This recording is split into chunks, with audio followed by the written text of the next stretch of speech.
नमस्कार, आम्ही सध्या आसा पेडे ग्राउंड आणि हांगासर ठिकाण आसतले नॅशनल गेम्स चालू आसा.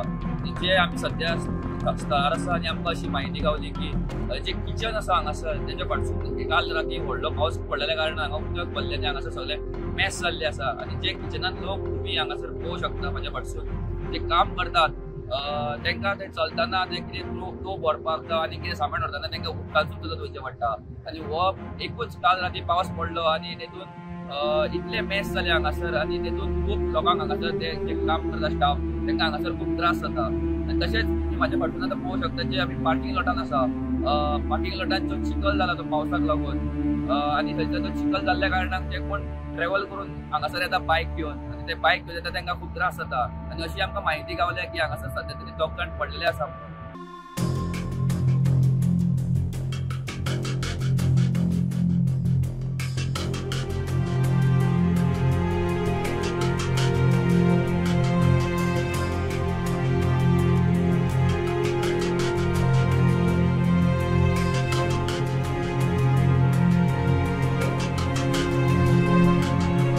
प्रोजेक्टा खातीर म्हापशेंच्यान संवसारात सलगांवकर आणि सौरभ शिरोडे.